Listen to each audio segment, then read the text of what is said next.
Oh, hello there, and welcome to This Queen Again, with me, James Bradford, your host and potential lover. Hey, listen, I'm so excited for part 2, or the second episode, I don't know. All I know is I had a chance to interview the amazing and talented Jen Curcio for this episode of the podcast. And before we launch into her interview, I have a story of my own to tell, all about how Google hates gay people. So I'm going to actually just jump right into letting you listen to that fabulousness. And from there, we'll go into the interview. Is that okay? Is that okay with you? Good, I'm so glad.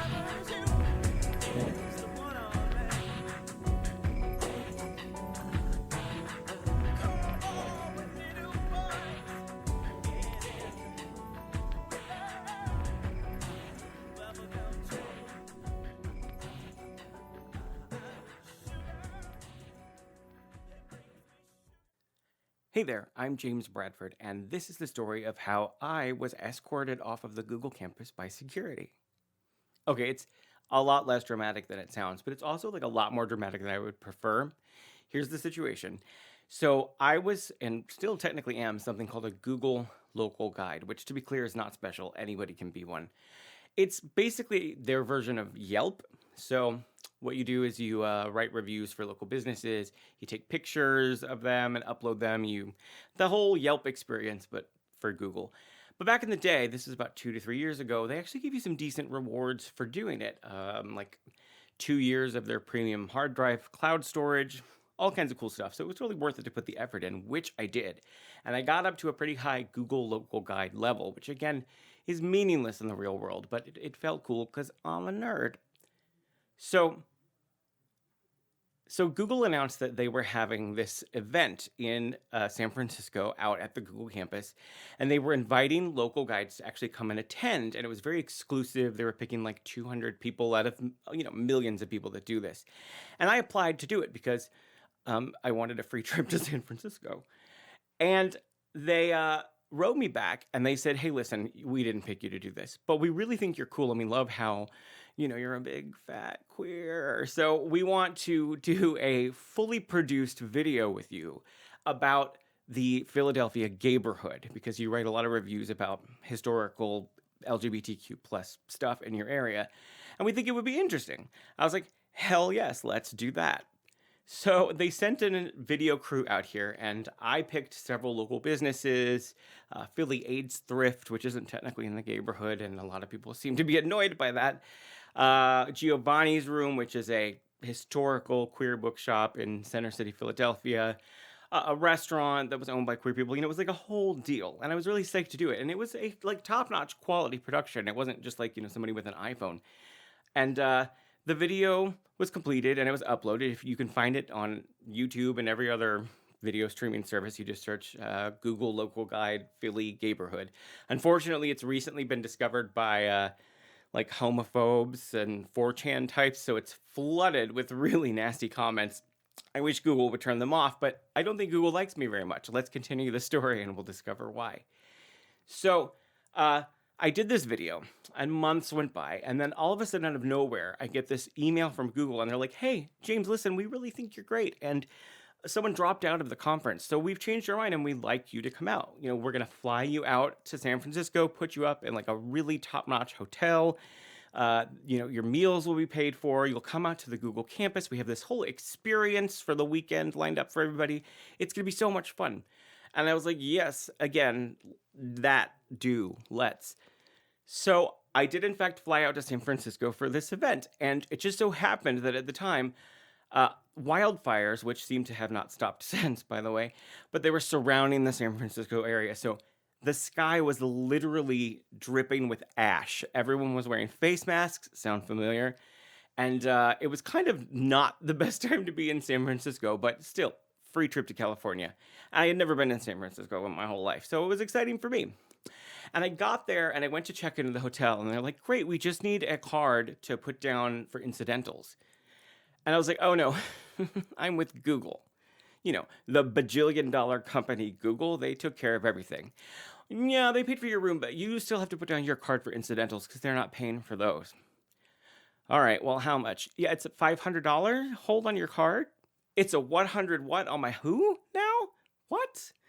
I mean, I'm doing a lot better these days, but even now, $500 held on my card is like a lot of money. So I was like, I'm sorry, I literally don't have a card with me that has $500 available on it for you to put on hold. So I don't know how to resolve this situation. And the chick looked at me like I was the poor queer garbage that I am. And she's like, okay, just go have a seat. I'll work on it. And she contacted somebody at Google who I had been trying to contact my person at Google and they were not responding, which makes sense because they were coordinating 200 people coming in for this event. And finally, the lady came back and she was like, okay, they've taken care of it. They've made an exception for you. I was like, great. Thanks, Deb. So I go to the room, and admittedly, it's this amazing luxury suite. And also, everything has a price tag on it, which explains this astronomical incidental hold because everything in the room is for sale. So, like, if you want to pack up the coffee maker or the Bose radio or the bathrobe and take it with you, they like keep an inventory and then they deduct it from your incidental or charge it to your card. So, okay, girl, sure. I mean, I don't really need a $200 Bose radio that plays compact discs, but go for it. Also, they had one of those mini bars. Uh, they had one of those mini bars that was weighted. So, like, if you accidentally lifted a bottle off of the mini bar or like knocked the M&M packet off with your elbow, it was charged because they wanted to make sure that you didn't like drink their smart water and then go to CVS and buy like an inferior identical smart water and put it back. Oh my God. Anyway, that happened. So I'm checked in, and the first event is like a mixer for everyone who's attending, and it's scheduled in the like ballroom downstairs. And I go down to do this, and there's all these people, and I'm thinking, all right, I'm not a big social person. I don't love socializing with strangers as a rule, but I'm gonna make the most of this. But I get in the line, and they're handing everybody these like stamps and little booklets and like a puzzle piece as they go in.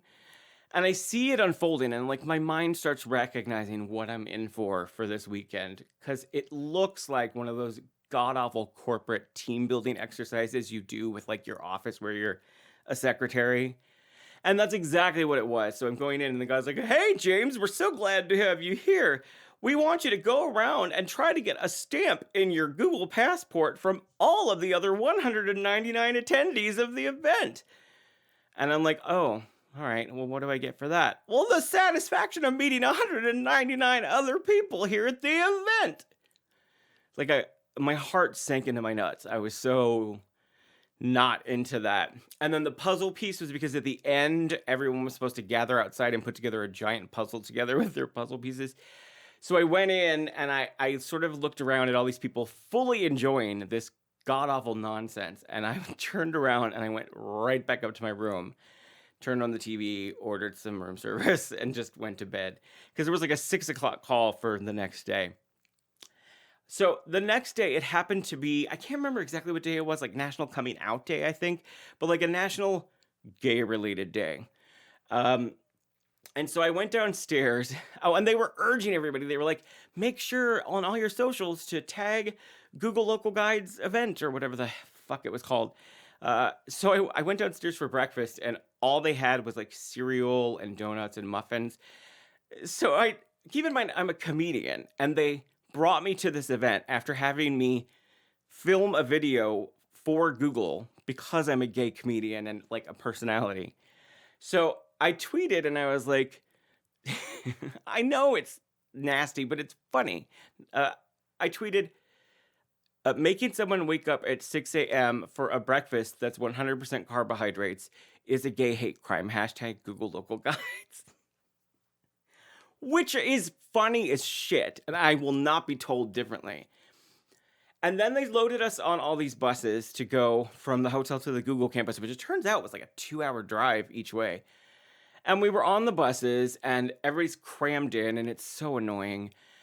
And I took out my phone, and I tweeted another tweet, and I said, forcing me to get on a bus for 2 hours with no stripper pole built in is a gay hate crime. Hashtag Google Local Guides. Again, in my opinion, very funny. So about an hour and a half into the ride to the Google campus, I get a message on Twitter from Google. Someone at Google, but like in the Google account. And they messaged me privately. They like DM'd me. And they said, hey, James, it's whatever her name was at Google. Listen, we saw your tweets and we think it's so great that you're like, getting the word out that you're at the event, but we're concerned about the content of the tweets. It seems a little violent and we're concerned what impression that will give people. And we would really appreciate it if you would take them down. Now, listen, here's the one thing that you don't do to comics after you've invited them to be part of something you're doing without giving them guidelines in advance, right? Is tell them what to do or what their content can be. Like if we've had a conversation beforehand and you're like, no curse words, no cock jokes, PG or whatever, then I've agreed to attend your event based on those rules and I will abide by them. But if we've had no discussion about it, I'm not going to censor myself because you're freaking out because you're a dumbass. Because also violent, because yeah, I get it, gay hate crime, but it's a joke. You see, that's the joke. Is there's the for crying out loud. So I messaged her back and I was like, hey, I don't know, Deb. I call everybody that irritates me Deb. I was like, hey Deb, listen, I understand your concerns, but you wanted me and my personality to be here, and this is who I am. And you also literally paid to produce a massive video, so you know what my sense of humor is. So I don't understand why you would want me to change it, and I'm sorry, I'm going to leave the tweets up. So I get to the event, and sure enough, it's exactly what I had feared from the day before. It's just a string of nonstop corporate team building events, but designed to benefit Google in some way. So it's like, let's break up into groups of 20 and brainstorm ways we can make the app better. Stuff like that. And it's like, oh, for crying out loud, this is not worth a trip to San Francisco. I didn't come here to be part of 24 to 48 hours of focus group conversations. And on top of that, nobody there wanted anything to do with me because I was just like the queermo who tells jokes and was like, this is my favorite thrift store and it raises money for AIDS. That's what my video was about. And then it's like the other people were like, hello, my name is Priyanka. I have a master's degree in social engineering, and I use Google Local Guides to alert people in third world countries when a bridge has crumbled or gone out during a national disaster. Great! Good for you. So I was not having a good time.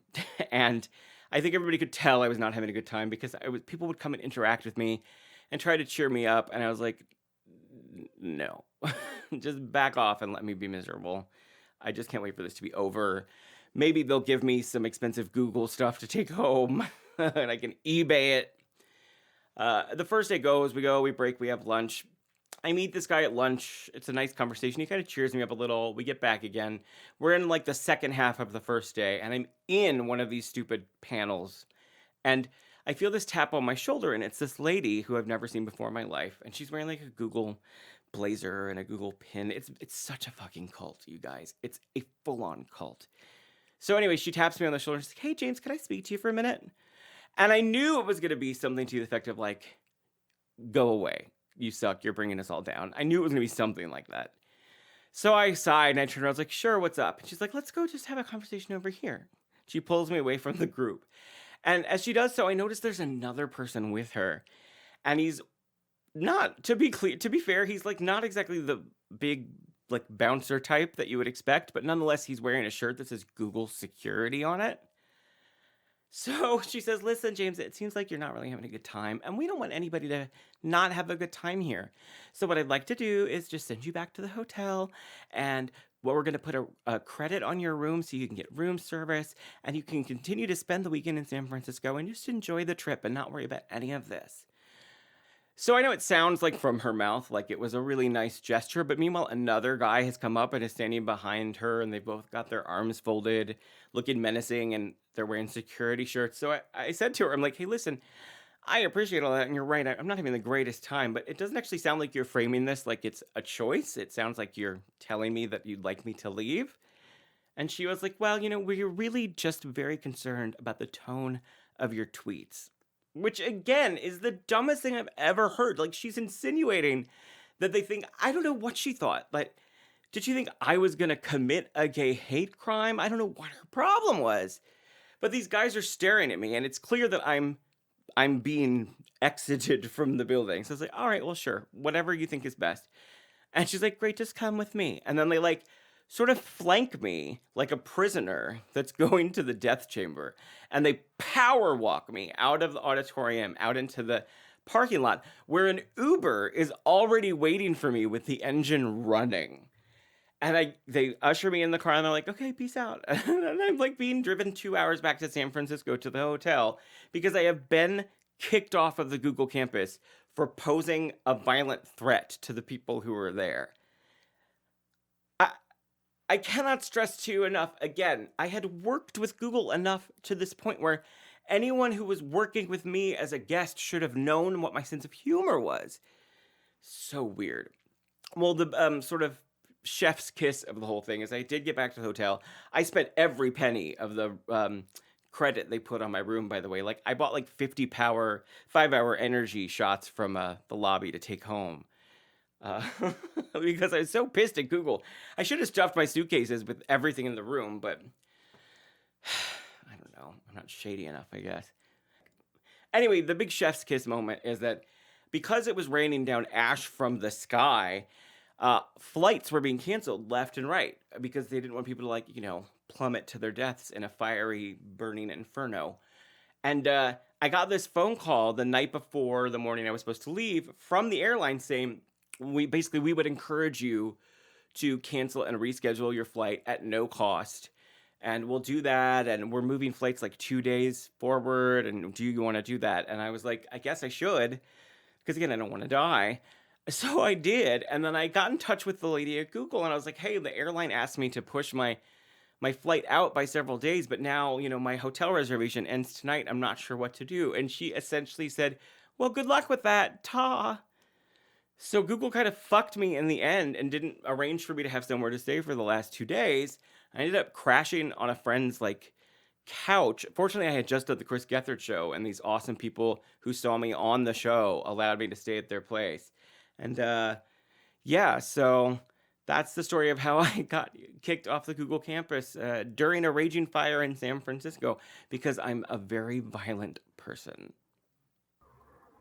So I know that I always say I'm excited, and by always, this is my second guest, so twice now, I've said I'm super excited about my next guest, but I am super crazy excited about my next guest. So let's just go over the exaggerated bio. So my next guest grew up in the Philadelphia area where she was a Quaker for exactly a year and also invented all religions. She is an alum of the Upright Citizens Brigade, and she was also on a house team at Philly Improv Theater, which is kind of where we met and became the Presidents of America together.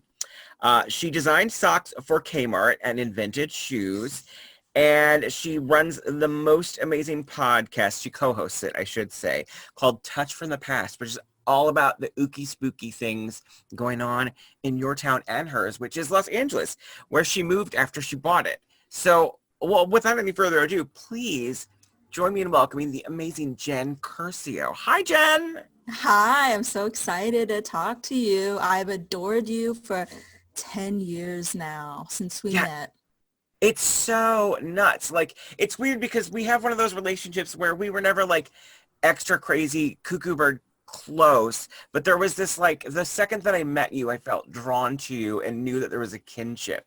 And then, of course, I've been watching you from afar in your evolution as a performer, and now I get to tell the whole world about it and make you famous. I'm gonna be the one to make you a star. Thank you. I thought I was a star when I was designing those socks for Kmart, but I guess that wasn't it. I think that's awesome. Well, let's just go there. How did you end up? I know that graphic design, in addition to improv and sketch comedy, is something that you do, but how did you end up being sort of a sock designer? When I first moved here, I just kind of relaxed when I moved to LA. I just did nothing for 3 months, and everybody was like, oh, she's retired. So people would always make jokes about me being retired. And I finally got a job, but it was a really shitty job.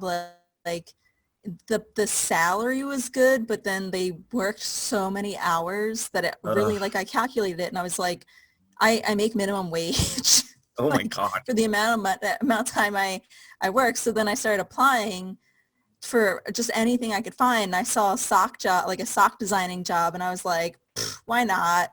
So I applied, and it was so crazy because I would always butt heads. My boss at the shitty job, we're allowed to curse, right? Yeah, yeah. Okay. So the boss at the shitty job was like Amelie, I've never even seen that movie, but like, The French movie Amelie? yeah.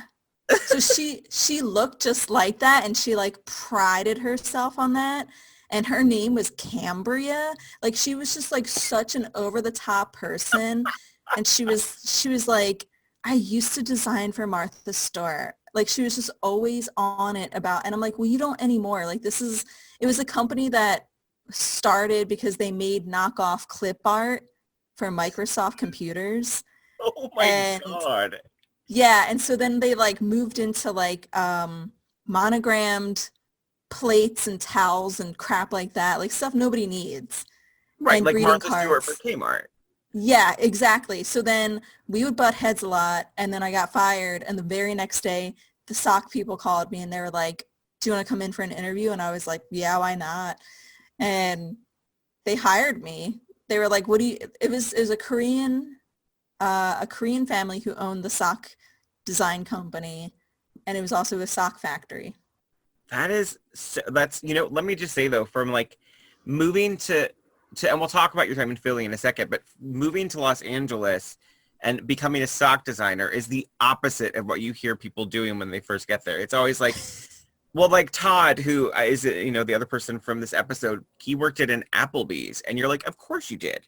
That's what you do when Yeah. you become an actor. You work at an Applebee's, but not Jen Curcio. Jen Curcio worked in a Asian owned and operated sock design company. And I honestly think you deserve a comedy award for that. Thank you. You're welcome. I'm in charge of comedy, Yeah. so I'm going to make it happen. Thank you. But so before you moved to LA, you grew up in the Philly area. And do you miss it? Do you miss Philly a lot? Oh, of course. I mean, I love LA too, but I miss Philly. Philly's great. Very different ghosts in Los Angeles than in Philly. Oh, yeah. Yeah, I feel like the ghosts in LA, it's like very troubled actresses and like murder victims who are trying to get their big break. It was, it's eerie.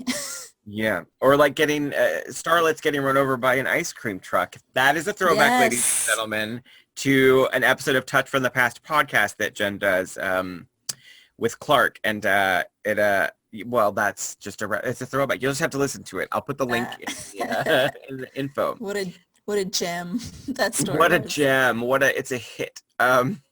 And so growing up in Philly, how would you describe like your life in Philly? Like, because it seems like you really opened up when you moved to LA. Oh yeah. Well, I was deeply in the closet. I had a boyfriend for 10 years. That's a lot. Yeah. I was closeted. I mean, it was to the point where like, one time someone on an improv team, a female, made the scene about us being married, and I was like, whoa, I'm not gay. And everybody was like, are you though? Because that's pretty gay. Although, can I tell you a secret, Jen? I did not know. Yeah, a lot of people didn't. Some people were like, oh girl, stop. I'll tell you this. You didn't. Yeah, I didn't. I have decent gaydar, and actually not on recording, but there's someone in the Philly improv scene that I'm convinced is gay, and I haven't talked to her in years, but I'll DM you about that because I wonder if you have the skinny. But yeah, I did not know. I bring this up literally every time I talk to you, but Jen and I did a scene at a sort of improv jam once where we wound up as Brad Pitt and Jennifer Aniston. I guess like talking about the Human Centipede movies or whatever. But for whatever reason, yeah, I'm exaggerating. It's one of my fondest memories in my entire life. It was so wackadoo. I loved it. Yeah, it was so much fun. And you're such a great improviser. But yeah, in Philly, I would have never known. You really are. I would have never known you were sort of living with these feelings. I would have never known. And in fact, although it may not relate directly to that, you lived your life as a Quaker for a year. Yeah. Yeah. After I graduated from college, I graduated in 2008, and I was just like, I could not get a job. And I mean, I don't fault my parents for it now or anything like that, but they were like putting a lot of pressure on me to get a job, and they just weren't like really getting that it was, I don't want to be like, oh, my parents harumph, because they were fine, but they were like, you just graduated. Like, my parents didn't go to college, so they were like, oh, this is a huge step up. It should be like super easy for you to succeed. So I was like really messed up about it. And also like in deep with that boyfriend. I think, God, at that point we were together for like 3 or 4 years. And I was like, I just have to be religious. I just need my moment. And I was like looking at all the religions, and I can't just be like, hey, what's up? I'm Jewish now. So I was like, Yeah, there's a I process. guess yeah, I was like, I can't, I don't have the requirements. But so I picked Quaker because I was like, that seems like the nicest Christians. I would go to the Downingtown friend's house, meeting house, every Sunday for like a year. And then I was like, what? I finally got a job. And as soon as I got a job, I was like, bye, religion. so, so, I mean, it's kind of beautiful the way that you found a way to sort of work through your feelings about that struggle by turning to religion, but then also that you recognize that it had served its purpose. I just love that you dartboarded a faith and it landed on Quaker, and you were like, yup, I love it.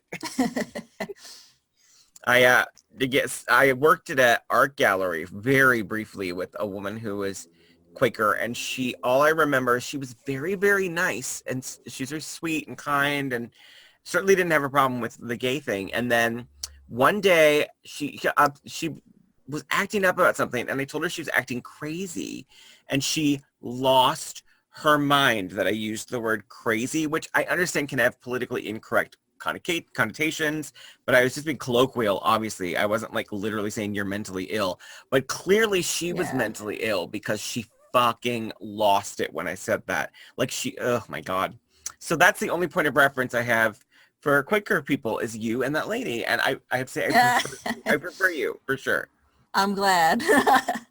Now, when you were working, you had the job before the sock company and then the sock company. Where did you meet the LFC? Oh, that was at my job in Pennsylvania Okay. right before I moved here.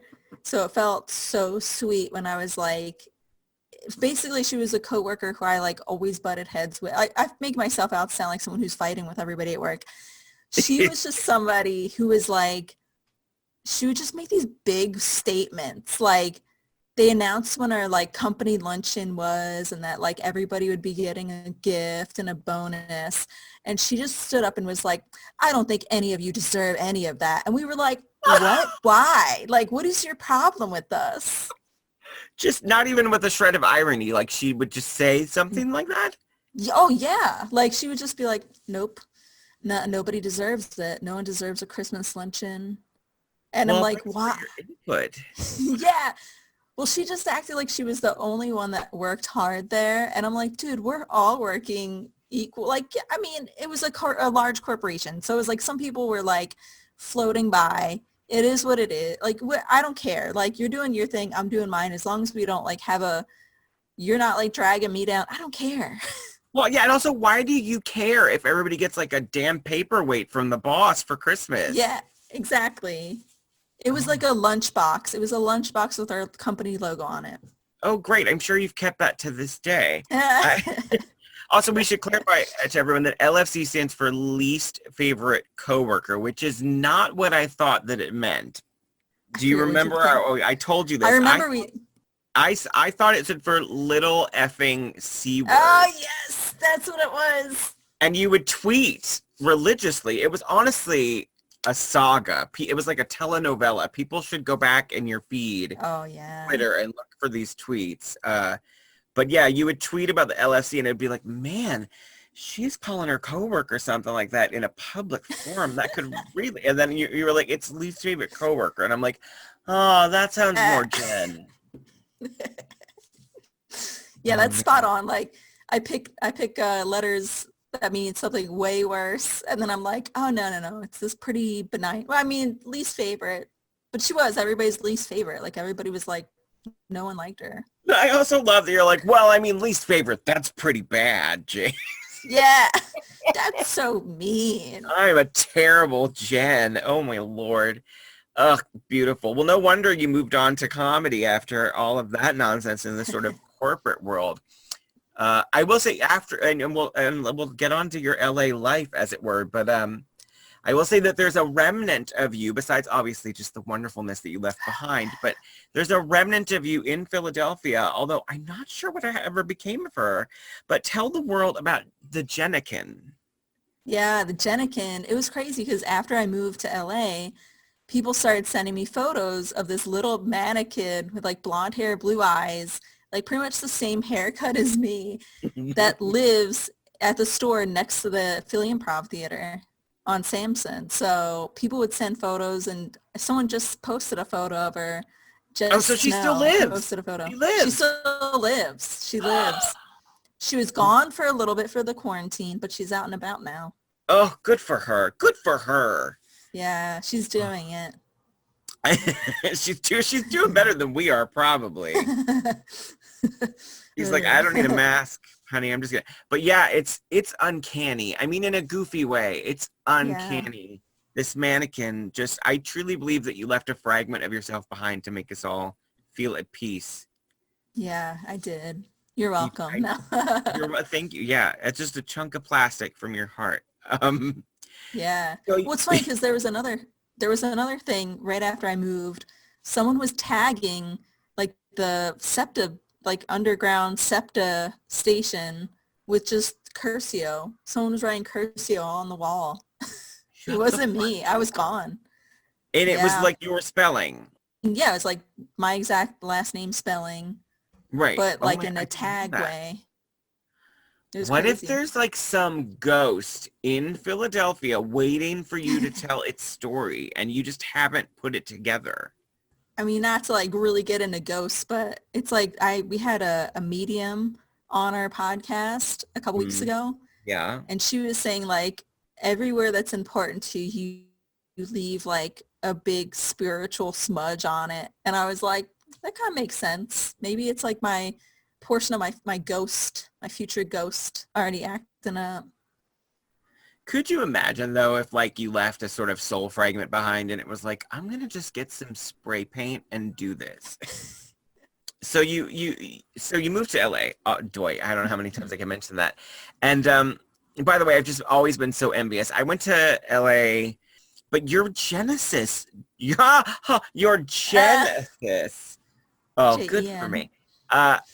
It's just been gorgeous to watch. So you like we mentioned, you went through UCB from like, you did it all. I'm a little bit bitter that did you ever make it into like a stage performance? Were you on the main stage at all?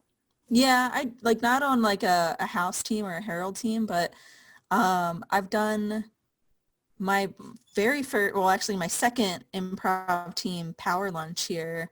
That's right, Power Lunch. They opened Herald Night once. Yeah, they opened Herald Night once, and then we did a show when everybody was like away for Del Close marathon, and then I've done some storytelling shows there. Yeah. You're an exceptional storyteller. As are you. I know. You should know. Yeah, well, I mean, I think we're both to be an absolute like just egomaniac. I think we're both quite good at storytelling. There's a lot of things so book us, people. Although there's nothing, Todd was talking about. There's nothing left. It's like it's all shut down, especially in a place like Los Angeles. So you've got the podcast, which again we will get to. But what are you doing to sustain in terms of your comedy and your improv and your and sketch? Like, I feel like I get like in my improv mode with my girlfriend sometimes, and that's just fun. I mean, she's very funny herself. Yeah, and, that's him. Yeah, and so yeah, doing that. I mean, other than that, like not much. I mean, you can't I did a couple Zoom shows, and it's like, Aren't they the worst? kind of, yeah. I mean, I appreciate them, but it's also like I mean, weird. it's kind of like, yeah, I mean, I did like trivia night via Zoom a bunch of times early in the pandemic, and that was nice to pay the bills, and it worked out okay. But I have not done any improv shows, but I've seen some improv shows with some of our like colleagues from Philly that you know, and Yeah. it's just, I stopped watching because it just doesn't work. Yeah. No, not, I mean, I saw one really good improv team on a Zoom show, and it was like a Friday night, and it was like just loosey goosey, and it was really funny. It was like, it was funny already, but then the host's sister-in-law, the host of the show, his sister-in-law joined in via Zoom and didn't realize that she wasn't muted. And she was like, yeah, I'm watching the show.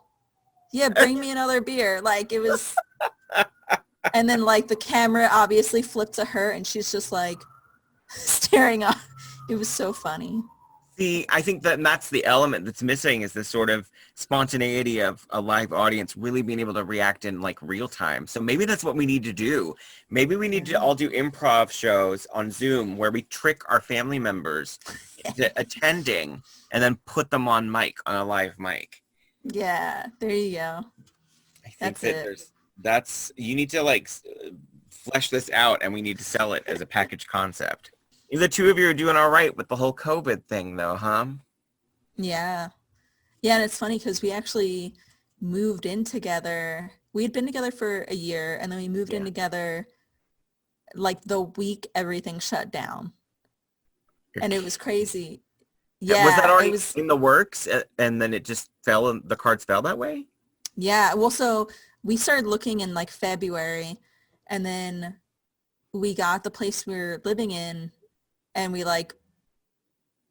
got in for March, but we didn't officially move in until like mid-March.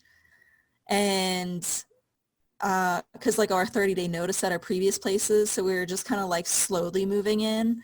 And the weekend that we actually moved in was when like everything was like starting to shut down. Like people weren't, like, I don't even know if it was like officially shut down yet, but like people weren't going to restaurants. And so we didn't have people, we were going to ask friends to like help us move and then like give them a big dinner or something like that. But we were Yeah. like, we'll get Clark, my co-host, we'll ask him. And he so graciously did it. And then we were like, Clark, we have to like take you out to dinner. So we went to this restaurant that he loves. And like, it was like us and one other table and nobody else. And it felt like, it kind of felt crazy, but like, it wasn't, like I said, things weren't like totally shut down yet. It was just kind of like, It's all just hanging crazy in the vibes. air at that point. Like you can feel that Yeah. it's, yeah, Yeah. kind of, that puts me in a mood. That puts me in that kind of California post-apocalyptic 80s movie mood. Like I kind of love it. Yeah. That's how it felt. It felt like, to me, I always think of 28 Days Later, the zombie Yes, movie. exactly.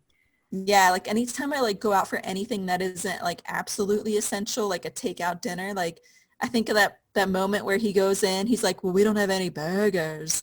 And he goes in, my shitty British accent, but he goes into the diner, and he's just looking around, and everybody's like slumped over dead. And then the one kid pops up. I don't know. That's what I always think of. Like if I go to Target and I'm like, well, I need detergent, but I also know I'm going to get a bunch of random shit. God, wouldn't it have been amazing if like you and Clark and Kim went out for dinner and got sloshed, and you all just sort of passed out back at your place and woke up in the morning and it was just zombies?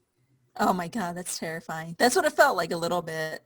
Ugh, it would have been so fabulous. I mean, like in movie form, in real life form, it probably would have just been my friends are all dead. But Yeah.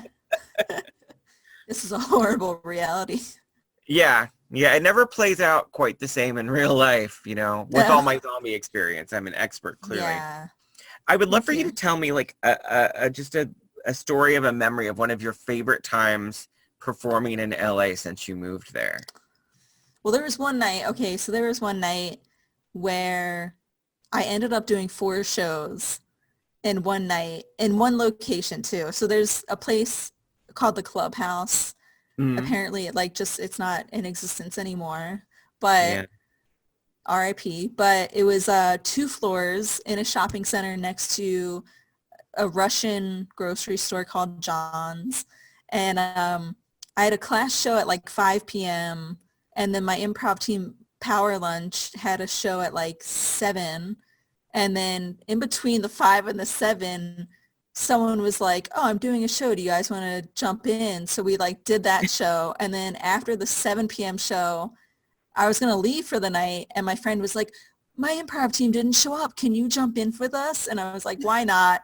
And so it was like back to back shows. And it was like it was just so much fun. It was like just the greatest. Like I loved it. And then I ended up being on that improv team and it's so funny because you know who else was on that improv team? Not to name drop, but Chloe Feynman was on that team with me.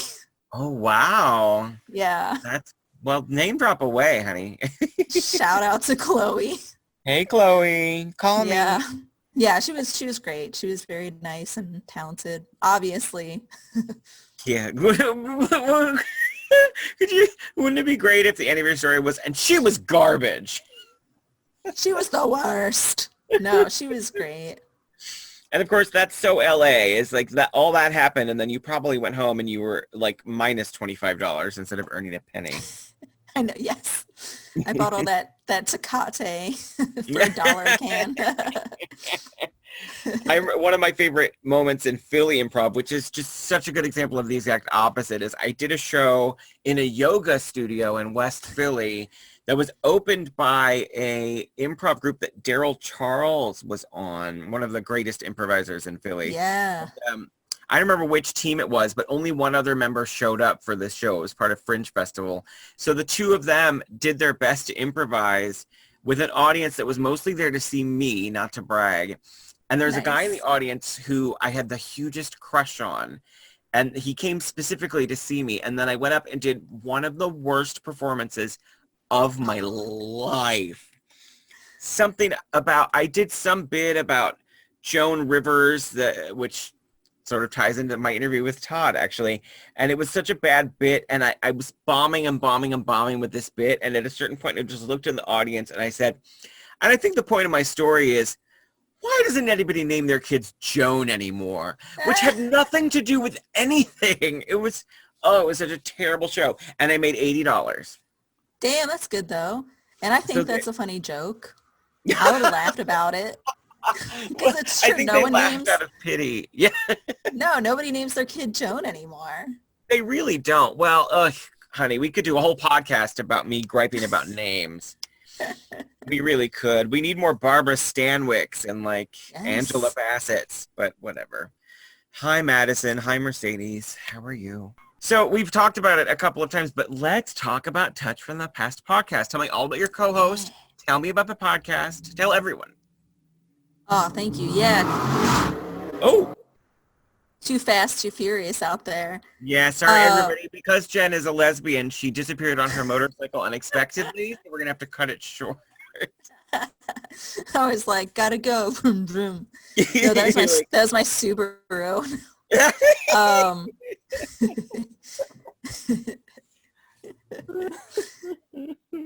Yeah, so a Touch from the Past podcast.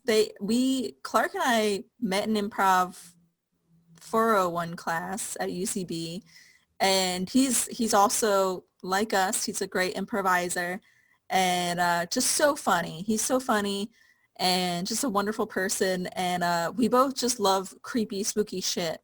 So we would always talk to each other. Like I would just hang out. We'd hang out for hours and talk about creepy, spooky shit.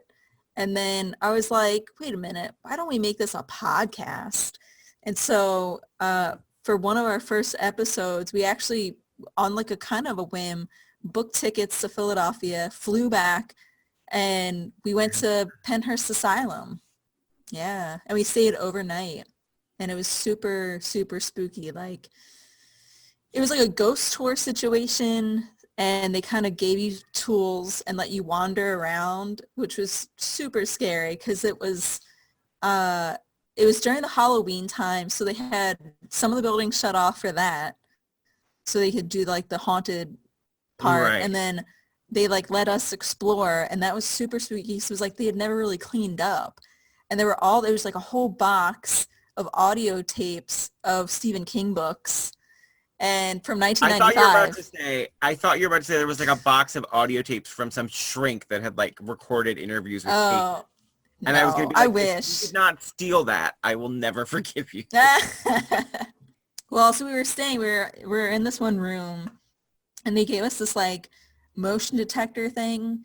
And so like you put it in the middle, and we turned off all of our lights, and it would like change color. It was like a green light, and if anything was like detected, or no, it was like just totally dark, and if anything was detected, it'd be like green light if it was like 50 feet away, orange light if it was, 30 feet away, and then it would be like red if it was like 10 feet away. And we were sitting there, lights off, and we were just like asking, like just talking, like, I wonder what happened in this room. And all of a sudden, it would also be like, beep. It would make like a noise if it hit to the red light. And all of a sudden, it was like, beep, and it turned red. And we freaked out. We screamed. I mean, it was, and then we turned on our flashlights. We had our flashlights in hand, like thumb on the switch. We turned them on, and nothing was there. Like not even a mouse, not even a roach, like nothing at all. And that's like, after that, I was like so freaked. Because before that, I'm like kind of skeptical, even though that's like part of the other things. Like he's the Mulder, I'm the Scully. Yeah. And like, yeah. So like I was kind of like, whatever. And I think it was like almost 5 a.m. at that point. And I was like, let's just go home. Like we like packed it up and left. Oh man. And it just sort of took off from there. Like the episodes get better and better. And, Oh, thank you. I mean, there's one in particular that's the best. We all know which one that is. Yeah. No. It's about a mansion in Philly, a haunted one. I thought our episode was cute. I have to say, I thought our episode was cute and a little spooky and a lot of fun. But some of these episodes that y'all do, it's like, they're fully nail biters. They're knuckle biters. It's such a good podcast. And you have a really great way of being conversational while like blending the stories and the experiences. Everybody just has to check it out. The link is in with my podcast. It's Touch from the Past. And it's just, oh, it's so good. And then you also launched, although I don't know if you're going to keep up with it, but you launched like a Halloween time spooky hotline. Yeah. Like an old-timey 80s call this number to get a scary story every week. Ugh, it's everything, Jen. Thank you. Oh, yeah, no. I am actually, I have a like a big whiteboard. I have my wall over here. No one can see it. I'm pointing. But yeah, so it's on my list. I wanted to like just make a whole different podcast of that and just do like short, super creepy stories. I'm like scouring the earth for like the most bizarre stories. There's like a story out of Afghanistan actually about people getting phone calls on their iPhones, but it's like all in red. Have you heard about that? I have heard about it, but tell it anyway. Super weird. Yeah. So it's like people, if you answer that phone call, I mean, allegedly, if you answer this phone call, it's like a crazy piercing noise, and it's like done damage to people's eardrums and stuff like that. And the like I'm shivering. Afghanistan government had to like send out it's so weird, but they don't know what it is. And it's like when you get a phone call, it's in white, but then these numbers are in red. It's so weird. Ugh. And like, I don't know. I mean, I don't know how much truth is in it, but it's such a good, creepy story. Yeah, it's like, who cares? It's still it's still good. It's like, yeah, it's so good. That's so. I feel like sad that I'm such an old fuddy-duddy, but like the permeation of media and consumption these days, this kind of stuff gets lost in the shuffle, and it's like these creepy stories about just stuff you hear going on that. It can be just the shortest little story, but they can pierce your brain, and I love it. I eat it up. And and then like let's just trail off into, speaking of brain piercings, that means nothing. Your latest project, you've been working on a screenplay based on what they call the Trick or Treat murders, which was around 1957, right? It was such a bizarre story. was actually a guest on the Women Who Kill podcast, which is a great podcast. I love it. Highly recommend it. Kai Choice is so freaking funny. The story about this is a couple from New York moved to LA, well, Burbank, and they opened a salon. It was 1950, well, I guess it was like 56 at this point. They hired a woman who came in and she would photograph. I mean, it's before Instagram, so she had to photograph and print all of the styles that they were putting out. So people had like a lookbook to flip through. And the photographer woman fell in love with the wife and they had an affair. The husband found out, fired the photographer, like flipped out, was like, don't ever come near my wife again. The photographer went out, well, she like talked to her ex-girlfriend and was like, this guy like abused me, he fired me, he's abusing his wife, got this chick all riled up and convinced her to murder him. So on Halloween night, 1957, she was like a smaller woman. She dresses up. She had some like crazy like yellow like cowboy kind of shirt on, you know, your blue dungarees.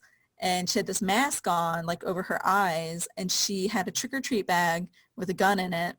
She goes to the door, rings the doorbell. He comes out thinking it's a trick-or-treater to like give candy. Bam, kills him, walks away. And then eventually they like figured out, because the wife, it's like not super clear in real life if she was in on it, because she told the cops that it was, she heard two men speaking, and it's like, that's just not true. And eventually they did find out that it was the scorned lover. And the craziest part about it was that if you got caught being gay back then, it was a 15-year sentence. She got away with 5 years for murder. Yeah, because they were like, it's a woman. What else could she do? Right. It's like a very like, oh, women don't get the death penalty because boobs type of a thing. Like, so not that it's good for that it happened, but the like being a murderer stopped her from being like in jail for. Wow. Yeah. Man, don't take this the wrong way, but lesbians. Yeah. I mean, please. I mean, like, as if Andrew Cunanan was a saint. Oh, yeah. That story. Oof. Well, I cannot take it. I am going to demand to be able to read this screenplay when it's completed. Yeah. I won't give input, like, you know, I'm not looking to give notes. I just want to read it. And I just, Jen, I adore you. I adore you. I mean, I'm going to hedge on the podcast if I was going to be like, Jen, could you just call it quits? But I am so glad that you're a part of my life. And it's the great irony of it all is that I was finally going to get out to LA this season for the holidays to see my sister and her family. And instead, I can't go, you know, to the grocery store, really. But when I do get back out to LA, hopefully in the middle of next year, I am going to take you out for the biggest, most delicious post-apocalyptic dinner that I can afford, which by then will probably be McDonald's. I would love that. I would gladly treat you because I adore you as well. Jen, thank you so much again for being on my new podcast. I cannot believe it. And everybody's got to check out yours. So everybody, remember, all these links are there. And tell everybody what your social media tag is. At Jen Curcio, Curseo, like Curcio. Yeah, that's not even the way I really spell my name, but it's got the word curse in it. So I was like, oh yeah. I'm a spooky bitch all year round. So Facebook, Jen Curcio. Yeah. Twitter at Jen Curcio. Yeah. And it's also, and again, you can find Touch from the Past. I'll put links to that and everything. Everybody, let Jen know how much you love her as much as I do. And I can't wait to talk to you again. Yeah, thank you so much. I loved being on it. I love talking to you. And I adore you. And I'm so excited for that post-apocalyptic dinner. Yeah, it's going to happen. It's probably going to be Mexican because that's what I'm in the mood for. Ugh, that was exhausting. But in a beautiful way. Give it up one more time for Jen Curcio, who I am clearly obsessed with in an unhealthy way. Hey, thanks for joining me again for another This Queen Again podcast. I'm going to try and do a couple of these a month because there's a pandemic. and it's either this or more pornography. So, wow, that's the second time I've referenced porn in 2 episodes. And you know why? Because I'm authentic. My name is James Bradford. You know what? I'm going to leave that in. Be sure to check all the links, including ones to check out Jen and A Touch from the Past podcast, and myself. I'm at jamesbradford.net and all over the internet. I love you. Was that too much? Is it too soon? Whatever.